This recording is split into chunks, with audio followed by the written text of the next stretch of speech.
Bonjour à tous. La question du jour est, selon vous, quelle est la meilleure stratégie pour gérer les finances en couple? Laissez votre réponse dans les commentaires et partagez vos expériences avec nous. Gérer les finances ensemble dans la vie de couple est un aspect crucial pour maintenir une relation harmonieuse et durable. La transparence et la communication sont les clés pour une gestion financière réussie. Il est important d'aborder le sujet des finances dès le début et de discuter ouvertement des revenus, des dépenses, des dettes et des objectifs financiers. Cette ouverture permet d'éviter les malentendus et les conflits potentiels. Établir un budget commun est une étape essentielle. Cela implique de faire un état des lieux des revenus et des dépenses de chaque partenaire, puis de définir des catégories de dépenses et de fixer des limites pour chacune. Le budget doit être réaliste et flexible pour s'adapter aux changements de situation. Il peut être utile de revoir le budget régulièrement pour s'assurer qu'il est toujours adapté aux besoins du couple. La répartition des responsabilités financières est une autre composante importante. Certains couples préfèrent diviser les dépenses de manière égale, tandis que d'autres choisissent de contribuer en fonction de leurs revenus respectifs.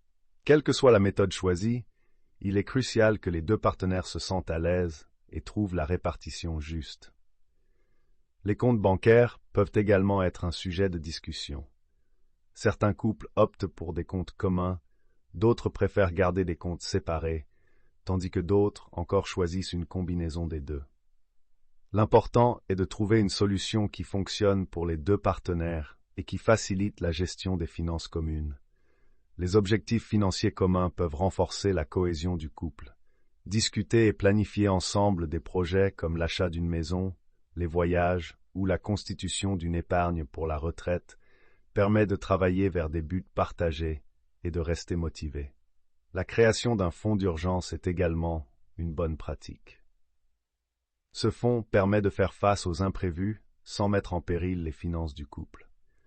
En général, il est recommandé de mettre de côté l'équivalent de 3 à 6 mois de dépenses. La gestion des dettes doit être abordée avec sérieux. Qu'il s'agisse de crédits à la consommation, de prêts étudiants ou d'hypothèques, il est important de connaître la situation financière globale du couple et de mettre en place un plan pour rembourser les dettes de manière efficace. Les dettes peuvent être une source de stress, mais avec un plan bien défini, elles peuvent être gérées de manière proactive. La prise de décision financière doit être collaborative. Les décisions importantes, comme les investissements ou les gros achats, doivent être discutées et approuvées par les deux partenaires. Cela évite les ressentiments et assure que les deux se sentent impliqués et respectés dans la gestion des finances du couple. Enfin, il est essentiel de rester flexible et de s'adapter aux changements.